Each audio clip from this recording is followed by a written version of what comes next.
This is my top 5 worst films of 2021. It's slightly misleading. I'm pretty picky about which movies I go out of my way to see. So those are a ton of movies that are probably pretty crappy that I did not see. You know, I stick with the stuff I like. Sometimes it ends up being a crappy movie, but this list is just kind of like the worst of, you know, what I saw, or my least favorite of what I saw this year.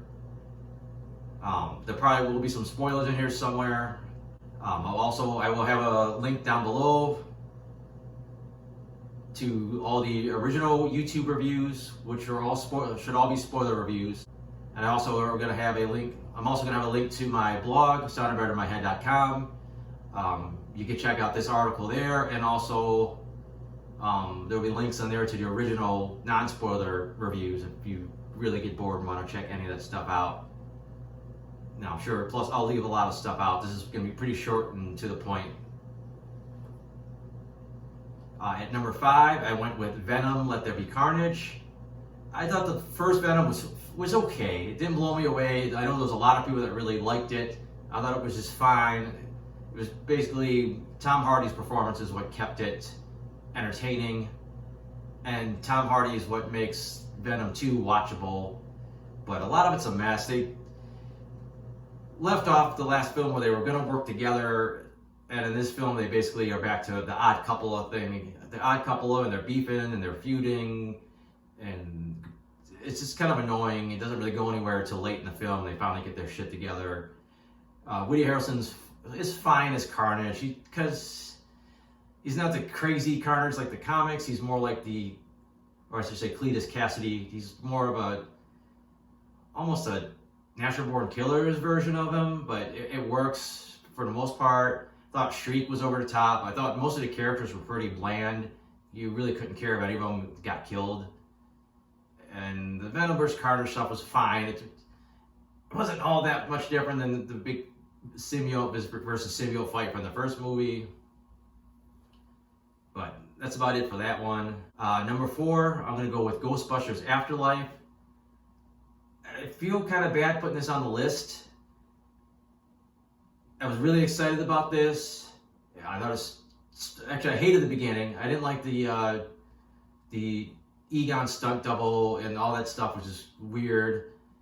And then I thought it started off going in the right direction. I really liked all the characters they were introducing, and then they basically shuffled them off to the side. Paul Rudd barely seemed like he was going to be a great addition. He essentially turned into like a version of the Rick Moranis character from the first Ghostbusters. Kind of the same thing with the kid's mom. Wolfhard barely did anything. They introduced a girl for him, like a girl love interest for him.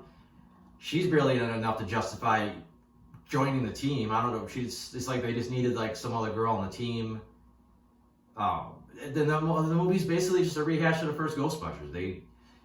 Ghost is trying to come around, they were trying to stop it, and it's just a little bit more elaborate. I did really like McKenna Grace, I believe is the actress's name. I thought she was fantastic as Egon's granddaughter. I really was invested in her. I kind of sort of liked Podcast. I mean, he's a little bit likable, but he didn't seem like a real person, and he seemed to be kind of aping the kind of Dan Aykroyd character from the original franchise.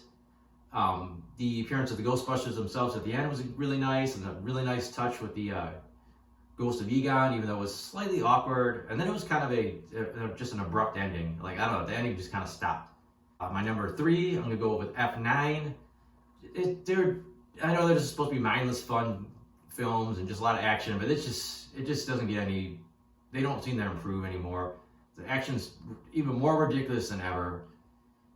He said the most believable car stunt was when the car went in outer space and was flying around and taking out satellites. I mean, that I bought more than some of the other stuff the cars did. The fight scenes, people are getting their heads knocked through concrete walls and they're busting through windows and falling down. Just stuff humans shouldn't be able to really do if they're normal humans. The plot was just cheesy. I think the only thing that still saves it is I still like the characters. I still like the chemistry the characters got. I actually thought Cena was a decent addition to the movie. He was just a typical introduce this guy as a bad guy, so later on we could probably make him like a good guy and be part of the team.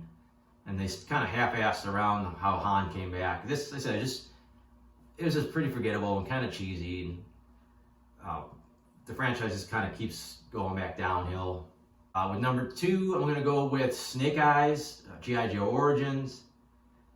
You know, Snake Eyes is this badass character. You know, he either, depending on the origin of you're looking at, he's either mute or he chooses not to talk. So he just basically lets his actions speak for him. But you kind of got this. First of all, this movie starts off all right. It's kind of grounded. This guy loses his dad. It's a tiny bit over the top, but it's okay. This guy's got a lot of baggage, and then just gets really quickly into the magic ninja stuff and giant anacondas and visions and all this weird stuff. And G.I. Joe characters just get inserted in just for the hell of it so they can make it a franchise. And then Snake Eyes is this kind of wisecracking, non-stop talking guy. Like, he's not the Snake Eyes we know from like any other main G.I. Joe media. And they really hype up his Snake Eyes costume. It's something he gets like literally at the end of the movie and drives off in it. And he still talks. He's just like, so now he's almost gonna be like Deadpool with a Snake Eyes outfit. I guess if they ever did a sequel, they'd have to do something where he lost his voice. But for the most part, it's just not Snake Eyes. It's an okay character shoehorned into the G.I. Joe new franchise they're trying to make. And that's actually going to lead me to my number 1 movie for least favorite, worst movie, however I want to, look at it. The new Mortal Kombat. They also took here they flat out made a brand new character. They did some kind of thing where he's a descendant of Scorpion, but he's a new character. They stick him with other Mortal Kombat characters, and it just never really works. He's not that great of a character, and his power set's just vague. The film starts off fantastic. The opening with Scorpion and Sub-Zero when they're still human was very well done. Got you into it. The movie's got an edge to it. It's rated R. They promise these R-rated fatalities, but we don't even get to see the Mortal Kombat tournament. It's like a pre-tournament, and you get these weird cuts to like Outworld, which just looks lame. It's this almost low budget, and Shang Tsung and all his minions are like the crappier bottom of the barrel bad guys, and no one's even that special, and they kill them off. So you figure, okay, we're using shitty bad guys because they're going to kill them, but at the end they imply that they're going to bring them all back anyways. And your hero's okay, the acting's never that great, but the only thing that really saves it throughout the middle of the film is Kano. He basically saves his film. He's goofy, he's funny, he's like an asshole, but he's what Kano should be. And the other characters are okay. Liu Kang, Kung Lao, it's nice seeing them, but they're just pretty. Like I said, it's kind of low budget. It's like a step up from Mortal Kombat Annihilation, and like a step down from the original Mortal Kombat, in my opinion. And they said just none of the fight scenes were that great, and they're just a little too convoluted. Instead of a nice Scorpion Sub-Zero rematch at the end, it kind of turns into like this big battle royal kind of thing with Scorpion's grandkid in it. I don't know. Just the whole movie just did not work at all, and it sucked because it had such hype and everything looked really cool going in. But I think that's all I got to say about all these flicks. Like I said, I'll have some links down below if you want to read it'll take you to the non-spoiler review, and I'm also going to try to put the links down.